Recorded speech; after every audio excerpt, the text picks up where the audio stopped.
what was the kind of player you were trying to recruit? Unlike the bigger schools that offer scholarships, I'm sure Hartzell didn't have sports or basketball scholarships. No. What kind of players were you trying to, what players were you looking for? We would go down to Form 1 when the kids would just come into class.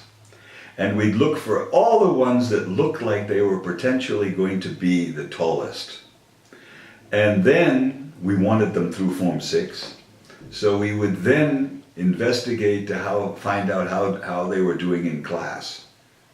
And the ones that were strong in class and that looked like they're going to grow tall, those are the ones we would invite to come out and practice with us.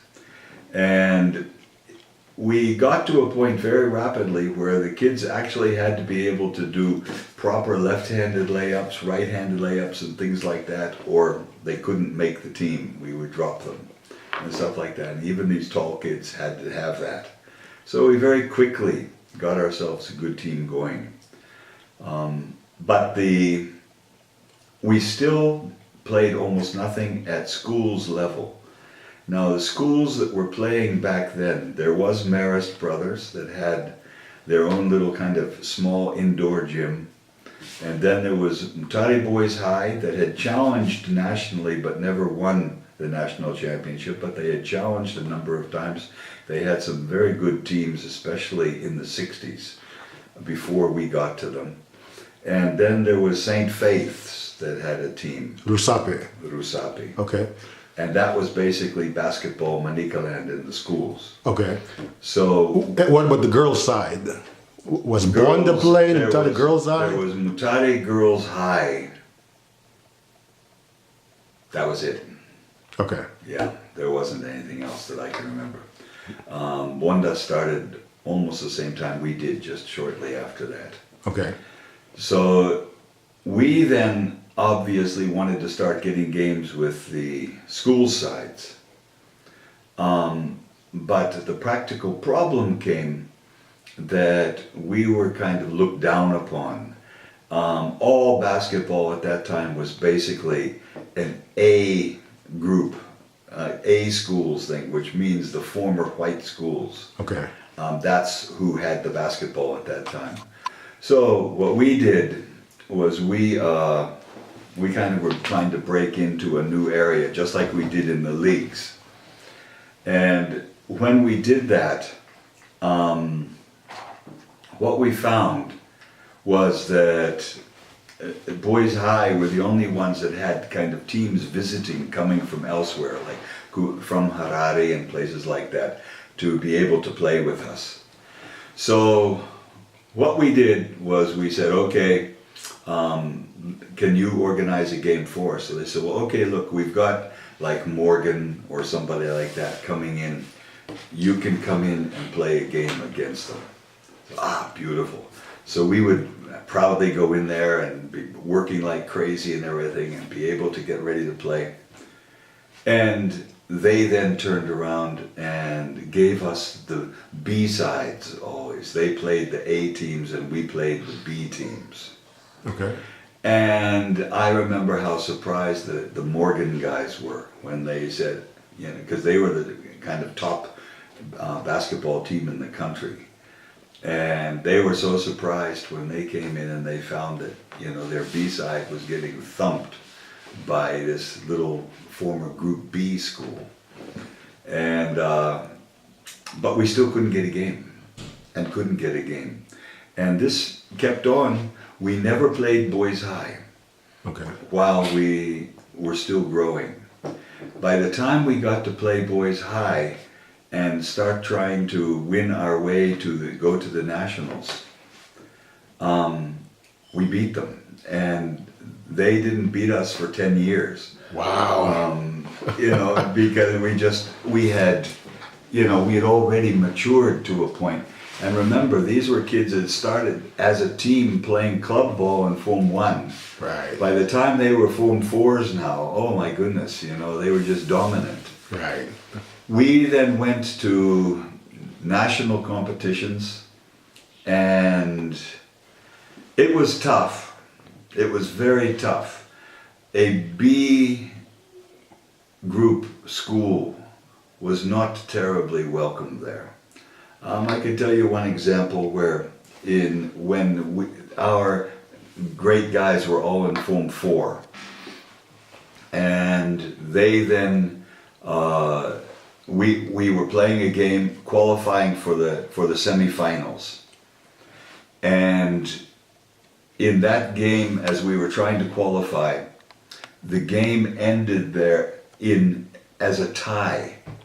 Now, come on, you don't have ties in basketball, right? Overtime, right? But they said, oh, it has to be a tie right now because the game will finish after lunch. I said, okay. So we didn't have the money to be able to go inside and eat the lunch with everybody else, so we just sat around outside and everything. Then after lunch, we went over to the courts ready to play, and we were warming up and all that. And they came out and they said, no, you need to clear the court for the semifinal games. We said, but we're supposed to be finishing our game, the last a 5-minute overtime to determine. No, we had a meeting in there, and since you weren't there, you were disqualified. Oh, wow. And therefore you're out. Oh, wow. So that's the kind of way that we lost. Okay. So finally, in 1985, when we went now to Bulawayo, we said, hey, enough of this nonsense. So Bulawayo, this is like Leyland? This is Leyland. Okay. For the national championship. And we said, today, we are not going to have any game that anybody is within 10 points of us. Okay. Because that game that we supposedly tied and then lost, we had been 3 points ahead. And then the referees went over to the table, even though the score had been kept up on a board for the whole game and everything. Right. They said, no, we found 2 more points here. Oh. So it's actually you're just 1 point ahead. Okay. And then when it was supposed to be tied, we found 1 more point. Oh. And it was tied. That's the way that it got tied up, not on the court, but just changing the score sheet. It was tough. So this first Leyland, finally you're in Leyland, 1985. Do you remember your starting 5 or your key players that year? Yeah. It was Taipane as our big center, who was ambidextrous. He could go left, he could go right, happily in either direction. He was a big kid, he could jump to the moon. He would rebound at one end of the court and fire the ball out to the wing. And that wing would just simply take the ball and just take it and immediately throw it full court. And it would be Taipane at the other end. Wow. Collecting the ball, putting it in, he was just an amazing athlete. And then Joni Musabayana, who eventually became a big star for UZ for many, many years and everything. Okay. But he was equally tall and all that, excellent player. I could tell lots of stories about him, like when in Form 3 when he was too small and he quit.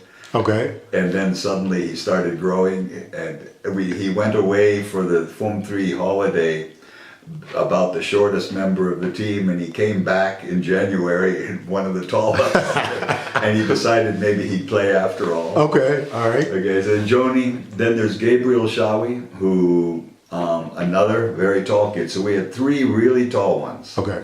Who could dominate inside.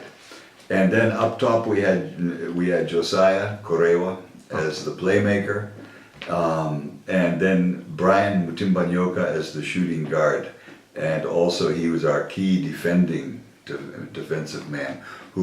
He's the one that then went off to Europe and became the European Player of the Year, primarily because of his incredible defense. Okay. Yeah. So at that time, your playing style, were you a run and gun team? Were you a pressing team? Were you a defense-oriented team? What was your coaching philosophy back then? Basically, it started all with defense, and they played very hard presses and very hard man-to-man full court.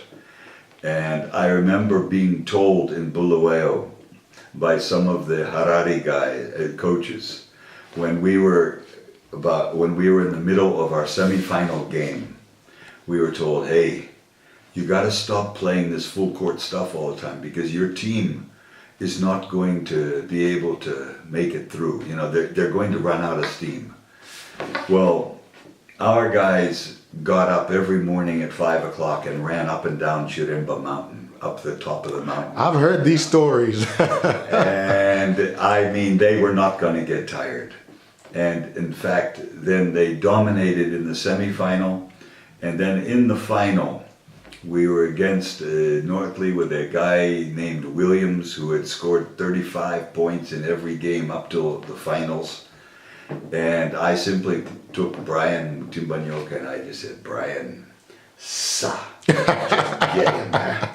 And just get that guy, and I don't want to see him touch the ball. You hear me? He does not touch the ball.